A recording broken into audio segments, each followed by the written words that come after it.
नमस्ते and welcome to this exciting episode of psychology debunking mythology. Priyanka Gandhi ने एक comment किया।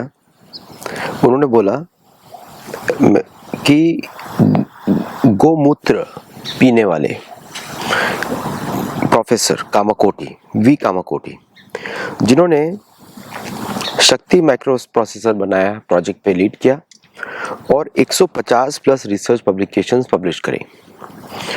और इन्होंने किया है, प्रियंका वाड्रा ने किया है एमए इन बुद्धिस्ट स्टडीज। मतलब कि देखिए क्या होता है, कैथोलिसिज्म।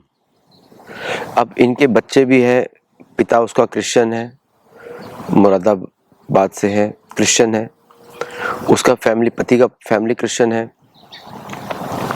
इसकी माता वॉज मैरिड टू ए फिरोज खान जो मुसलमान था, उसको पारसी बताया गया। और फिरोज खान किसका था बेटा, वो आप लोग रिसर्च कर सकते हैं। इंदिरा गांधी का पति आपको मालूम है नेहरू था, और नेहरू अपने आप को मुसलमान ज़्यादा बुलाता था। भारत एक खोज लिखा था, पूरा का पूरा झूठ उसने लिखा था, कुछ पता नहीं, इतिहास पता नहीं। तिब्बत का ब्लंडर किया, बर्मा का ब्लंडर किया, पाकिस्तान का ब्लंडर किया, पीओके का ब्लंडर किया, बांग्लादेश का ब्लंडर किया। ये वो परिवार को बिलोंग करती है। इसके बच्चे, इसकी माँ कैथोलिज्म की एजेंट है। वो भारत में हिंदुओं के विरुद्ध पूरा एक्शंस करती रही। वो है, आपने कितने साल, 10 साल तक मन माना कैथोलिज्म बढ़ाया, गांव-गांव में कन्वर्जन बढ़ाया, गांव-गांव में चर्च खोले, है ना। ये उसकी माँ है, उसका इतिहास है। अब ये भारतीय पार्लियामेंट में बैठी हुई है और ये बात कर रही है गौमूत्र। अब देखिए, गौमूत्र पे लांछन कौन लगाता है? एक मुसलमान। गौमूत्र की मेडिसिनल क्वालिटीज को आयुर्वेद के रिसर्च में, उसको आयुर्वेद में तो देखा ही हुआ है, मेडिकल रिसर्च ने प्रूव किया है कि गौमूत्र कितना बेनिफिशियल होता है। गाय से उनका जो गोबर आता है उससे आप खाद बनाते हैं, बहुत ही अच्छा। मैं तो घर में यूज करता हूँ उसको। और गौ माता जो है, उसमें हमारे वेदों में लिखा है सभी देवता वास करते हैं, उसकी रक्षा करनी चाहिए। गीता में लिखा हुआ है कृषि गो रक्षा वाणिज्यम। जो देश गो की रक्षा नहीं करता वो टूटता रहता है, उसके अंदर असंख्य प्रॉब्लम चलती है, बीमारियां चलती हैं। पूरी दुनिया में देख लीजिए, जब कोविड हुआ सबसे सुरक्षित कौन सा पॉपुलेशन था? हिंदुओं का, जो गौमूत्र में गाय माता के भरोसे रहते हैं और उनकी रक्षा करते हैं। आप कैलकुलेट करिए, सारा डेटा आप देखिए। कोविड जो एक मैन मेड डिजास्टर था, बायोलॉजिकल वेपन था, जो अमेरिकन लैब्स में प्रोड्यूस हुआ था, उसको भारतीय इम्यूनिटी को तोड़ नहीं पाया, because of ghee, because of हल्दी, बिकॉज ऑफ आयुर्वेदा। बाकी सबको उसने अफेक्ट किया पूरी दुनिया में। इनफैक्ट जो कोविड वैक्सीन का, जो फाइजर का वैक्सीन का जो रिसर्च आ रहा है, मैक्सिमम उससे हार्ट अटैक्स हो रहे हैं और बीमारियां बढ़ रही हैं। बट जो लोग शुद्ध आहार करते हैं, सात्विक भोजन करते हैं, उनको कोई इफेक्ट नहीं पड़ रहा है उससे। तो अमेरिका में भी अब जो है नेचुरल इंडियन फूड्स का अब प्रचलन चल रहा है। हल्दी हर जगह बिक रही है, लोग हल्दी के कैप्सूल खा रहे हैं। अब बाकी सब कुछ खाते हैं वो अलग बात है, लेकिन हल्दी का प्रचलन चल रहा है। गौमूत्र का प्रचलन चल रहा है। अभी योगा स्टूडियोज में हर जगह प्रमोट किया जा रहा है, घी को प्रमोट किया जा रहा है, बेटर देन बटर। अब ये लांछन लगाती हैं गोमूत्र, मीन्स ये पाकिस्तानी प्रोपेगेंडा को रिपीट कर रही है। मतलब पाकिस्तानी जिस तरह हिंदुओं का मजाक बनाते हैं, आप देखते हैं सोशल मीडिया पे। ये सोशल मीडिया तो भारत में बैन होना चाहिए, क्योंकि पाकिस्तानी, टर्किश, बांग्लादेशी लिख रहा है हिंदुओं के बारे में। हम लोग उसको रिप्लाई बाकी हिंदू एक्टिविस्ट से भी करूँगा। जैसे आप साउथ एशिया को देखें, उसको ब्लॉक कर दें, नो हैंडल फ्रॉम पाकिस्तान। देखिए प्रॉब्लम क्या होता है, किसी अमेरिकन प्लेटफॉर्म का आप उसे प्रोटेक्ट नहीं कर सकते, वो आपकी आपका वो नहीं है, you have no access to them. वो इंटरनेशनल वो चल रहा है। और जो बनाया गया था कि इंटरनेशनल, अभी इससे रिजीम चेंजिंग ऑपरेशंस होते हैं और कुछ नहीं होता। क्या कंटेंट दिखाना है, क्या बढ़ाना है, अब तो पता लग गया भारत को कि किस तरह सोशल मीडिया को यूज़ किया जाता है कन्वर्जन बढ़ाने के लिए। सोशल मीडिया को हम लोग भी यूज़ करते हैं अपना धार्मिक एक्टिविटीज़ बढ़ाने के लिए, लेकिन उसका जो यूज़ ये लोग करते हैं, हम लोग का तो इंडिविजुअल होता है, यहाँ पे तो एजेंसीज यूज़ करती हैं, उनकी तो शक्ति बहुत ज़्यादा होती है।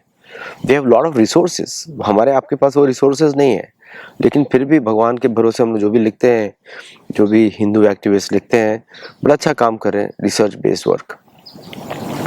लेकिन फिर भी हम लोग इंटेलिजेंस एजेंसी से नहीं लड़ सकते, जिसको लोग बोलते हैं नैरेटिव वॉर।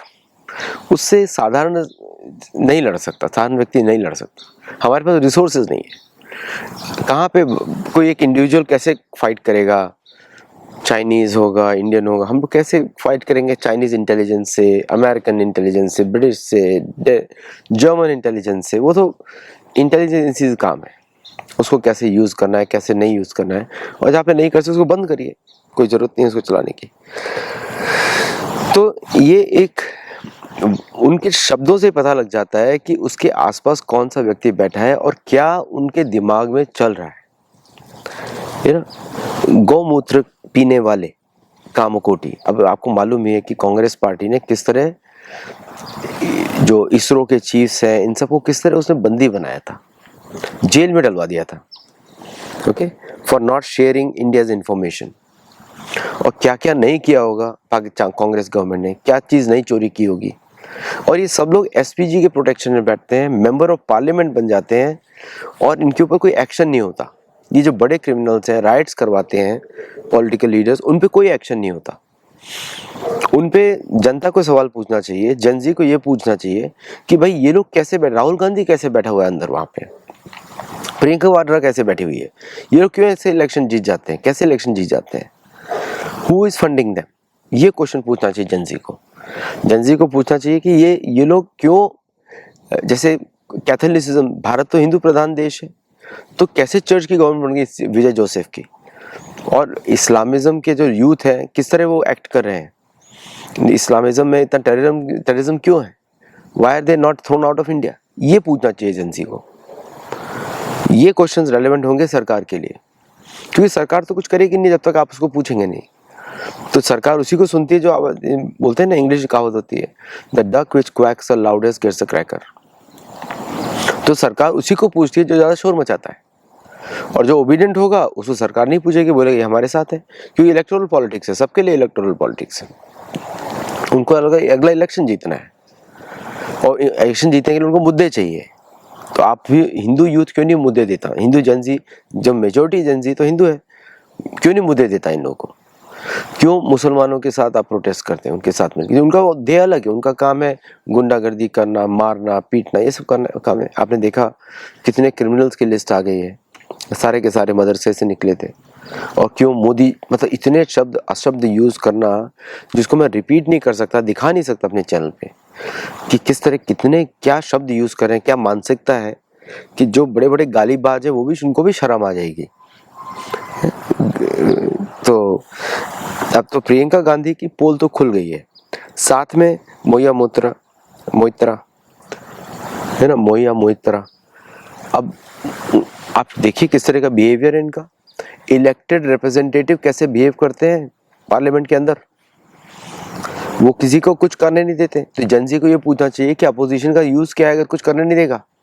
आप सोचिए, भारत के टैक्स पेयर का पैसा लूज होता है इन व्हेन कोई प्रोसीडिंग्स नहीं हो पाती इंडियन पार्लियामेंट पे, टैक्स पेयर्स का पैसा लूज होता है। जनजी को जो कंस्ट्रक्टिव अपोजिशन है वो तो अब भारत में रहा नहीं। अब योगेंद्र यादव बोलते हैं सड़क से डिसाइड होगी, तो सड़क से तो एनार्की होती है और कुछ होता नहीं, भारत में चलने वाला नहीं है, क्योंकि हिंदू समाज अलग होता है। योगेंद्र यादव का असली नाम सलीम है, वो मुसलमान है। अब वो व्यक्ति जो है बोल रहा है, एनार्की की बात कर रहा है, सड़क से प्रोटेस्ट होने की बात कर रहा है, और उसको भारतीय जनजी को पूछना चाहिए कि अगर इन लोगों को वेदों से प्रेम नहीं, सनातन धर्म से प्रेम नहीं, तो क्यों है भारत के अंदर? निकल जाओ यहाँ से, पाकिस्तान में जाके पॉलिटिक्स खेलो, कि दूसरे देश में पॉलिटिक्स खेलो। भारत का धर्म तो वेद है, सनातन धर्म है, तो क्यों नहीं किया जाता? ये पूछना चाहिए, ये रेलेवेंट क्वेश्चंस है, क्योंकि सरकार वही सुनने वाली है जो आप सुनाने वाले हो। समझे? अब सरकार का काम ये नहीं है कि अगर इश्यूज नहीं दिख रहे हैं तो वो अपने हिसाब से काम करेगी, अगर इश्यूज दिख रहे हैं तो आप उसको बताइए क्या इश्यूज है। अब ये काम लोकल एमएलएस का है, लोकल एमपीज का है जो इलेक्टेड है, उनको सुनना चाहिए जनता की बातें, वो कोई सुनता नहीं है, सब पोजीशन पे लेके बैठ जाते हैं। तो जेनजी जो हर डिस्ट्रिक्ट में के जेनजी है अपने एमएलए को, अपने एमपी को पूछे कि भाई तुमने मेरे इधर काम क्या किया है, what work have you done, उसका रिपोर्ट कार्ड दो मुझे। हर एमपी एमएलए को रिपोर्ट कार्ड देना पड़ेगा, क्या काम किया 6 महीने में, 7 महीने में क्या काम किया है, हर 6 महीने में क्या काम किया है, 1 साल में क्या काम किया है, 5 साल में क्या काम किया है। ये जब पूछा जाएगा तब भारत में अकाउंटेबिलिटी आएगी। आई एम वेरी हैप्पी कि जेनजी क्वेश्चंस पूछना चाहता है, ये क्वेश्चंस पूछिए हम उनको। तुमने हमारे इलाके में गंदगी क्यों है, कचरा क्यों नहीं साफ हो रहा, अगर नहीं हो रहा है, आपके पास रिसोर्सेज नहीं है, तो चलिए हम लोग वॉलंटियर सेवा करते हैं, लेट्स बी कंस्ट्रक्टिव, है ना। तो 2 रिस्पॉन्सिबिलिटी होती है, एक अपने आत्मा के लिए होती है, जिससे आप हरिनाम लीजिए, हरिनाम का डेली जप करिए, और दूसरा रिस्पॉन्सिबिलिटी हमारे समाज के लिए है, कहीं गंदगी ना हो, कहीं पे जो लोकल इश्यूज हैं उनको बताया जाए सरकार को कि भाई आप लोकल इश्यूज ये हैं तो आप इस पे काम करिए। हर एमएलए, हर MP is answerable to you, every MLA and MP is answerable to you. अगर इतना सुंदर भारत, अगर वो कहीं पे गंदगी है जो डिस्ट्रिक्ट मशीनरी के उस पे, तो पिटीशन दीजिए डिस्ट्रिक्ट मजिस्ट्रेट को और एमएलए को, दोनों को पूछिए कि यहाँ पे गंदगी क्यों है। वो कंस्ट्रक्टिव यूटिलाइजेशन, क्योंकि वो आपकी पावर है। बाद में जब लोकल एडमिनिस्ट्रेशन बात ठीक होगी तब ऊपर बात जाएगी, और तब ऊपर बात जाएगी तो पॉलिसीज बदलेंगी, क्योंकि सरकार की सेंटर की पॉलिसीज होती है, सेंटर की पॉलिसीज होती हैं, स्टेट और लोकल लेवल पे एडमिनिस्ट्रेशन होता है, जहाँ पे आपके लोकल जो इश्यूज हैं उस पर बात होती है। लोकल इश्यूज को आप फेडरल सेंट्रल पे ब्लेम नहीं कर सकते, स्टेट पे ब्लेम करना पड़ता है, स्टेट के चीफ मिनिस्टर का काम है वो। तो उसको समझिए और उस पर बात करिए। अब ये पूछना चाहिए प्रियंका गांधी के जिन्होंने इसको इलेक्ट किया, केरला से इलेक्ट किया ना, अब उसको जिसने इलेक्ट किया वो वही बात कर रही है, गौमूत्र वाली ये सब बातें कर रही है, क्योंकि वही सब सिखाया जाता है उसके स्टेट में उसको। अब उसको पूछना चाहिए बाकी लोगों को, और उसके एजेंसी को यहाँ पे पूछना चाहिए लोगों को कि तुमने हमारे लोकल एरिया के लिए क्या काम किया। तुमने पॉलिटिकल स्टेटमेंट दे दिया, एंटी हिंदू स्टेटमेंट दे दिया, जो उसके लोकल लोग चाहते हैं, मे बी चाहते हैं, नहीं चाहते हैं पता नहीं। अब लेकिन तुमने लोकल उसके लिए क्या काम किया, what did you do, job create करी, कुछ नया कुछ क्रिएट किया, नहीं। एक्चुअली उसकी कॉन्स्टिट्यूएंट के लोकल लोगों को चाहिए ही नहीं, बताएं क्यों। उसको इलेक्ट ही उन लोगों ने किया है, उसको सिर्फ कांग्रेस मतलब पार्लियामेंट में पहुंचाने के लिए, ताकि वो मुसलमानों के बड़े मुद्दे उठाए। बड़े मुद्दे क्या है, भारत के विभाजन, चर्च को बढ़ाना, यही काम है उसका, मेन काम यही है। तो वो एनार्किस्ट है। कैथोलिसिज्म कभी भी किसी भी नॉन कैथोलिक गवर्नमेंट को फंक्शन नहीं करने देगा, वो टेररिज्म आइडियोलॉजी है ना। वो जो पीस का जो चूरन बेचते हैं, वो पीस के लिए नहीं बेचते, गरीबी फैलाने के लिए बेचते हैं, क्योंकि उनकी पूरी आइडियोलॉजी गरीबी पे चलती है। अगर लोग गरीब होंगे तो उनके चर्च में जुड़ेंगे, ये उनकी आइडियोलॉजी है। उनको धन से कोई लेना देना नहीं है। कम्युनिज्म का जनक ही कैथोलिसिज्म है, कार्ल मार्क्स कैथोलिसिज्म था ना, फॉलोअर्स था, जेवियर। ये मर्डरस कल्ट्स हैं। जो इन्होंने काम किया है वो तो दुनिया में लोगों के पास इतना क्या बोलेंगे पावर नहीं है कि क्वेश्चन करें कि भाई कितने लोगों को मारा है आपने मिलके, तो नंबर आएगा 200 मिलियन। 20 करोड़ लोग मारे हैं इन्होंने पिछले 600 साल में, डायरेक्ट किलिंग, ठीक है, और थ्रू पॉलिसीज। कल्ट है ये, मर्डरस कल्ट है।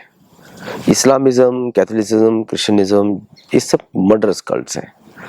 तो ये इतिहास बोल रहा है, मैं नहीं बोल रहा हूँ, ये तो आप दुनिया में पढ़ेंगे तो डेटा पता लग जाएगा कि कन्वर्जन के लिए सारे कॉलोनाइजेशन किया गया है ना। कन्वर्जन, फिर उसका लूटो, किसको रिच बनाना है, वेटिकन को। और वैसे वाटिका एक देवी का नाम होता है जो वहाँ पे थी पहले, उसी के नाम पे वाटिकन नाम पड़ गया। तो नीचे जाएंगे तो उसकी पिक्चर्स मिल जाएंगी आपको बहुत सारी, मतलब रोम के नीचे 7 सिटीज है, उसमें पिक्चर्स मिल जाएंगी वाटिकन के ऊपर। सो ये प्रियंका वाड्रा का गोमूत्र वाला था एंटी हिंदू बायस, एंटी इंडिया बायस दिखाता है, और वो पार्लियामेंट में खड़ी हुई है ना? और लोग बोल रहे स्पीच अच्छी थी। मैं कहा दिमाग है तुम्हारा किसी का, क्या बोल रही है, आपको स्पीच अच्छी लग रही है? नहीं, वो अच्छा बोली थी, कंटेंट क्या था? अच्छी तो लोग कुछ भी बोल सकते हैं, लेकिन अगर गाली होगी उन शब्दों में तो किसको अच्छा लगेगा? तो एक तरीके से भारत के लिए वापस वो परिवार ही भारत के लिए बड़ा दुश्मन है। अभी तक उसको टॉलरेट किया जा रहा है, उसको परिवार को ख़त्म नहीं किया गया अभी तक। परिवार को पॉलिटिकली उसको संसद देना चाहिए। एसपीजी कवर हटा दीजिए और बस उसको let the family become the ordinary family. काम करो, राहुल गांधी जॉब करो, प्रिविलेज फैमिली है, एसपीजी कवर दे के रखा हुआ है, निकाल देने का। बोल रहे they don't deserve it. Private guards रख लो, बहुत पैसा है उनके पास, लेकिन कीप प्राइवेट गार्ड्स, है ना? तो आज के लिए बस इतना ही। Thank you very much. अगर वीडियो आपको अच्छा लगा तो लाइक करिएगा, शेयर करिएगा, लोगों को बताइएगा और हमारे कंटेंट को शेयर भी करिएगा। Follow me on Instagram also, जहाँ पे हमारे रिसर्च बेस्ड पब्लिकेशंस रहती हैं और हमारे लाइव शोज भी हम मोर रिसर्च बेस्ड करने वाले हैं, तो you will enjoy it more. Thank you and I will see in the next show. Thank you.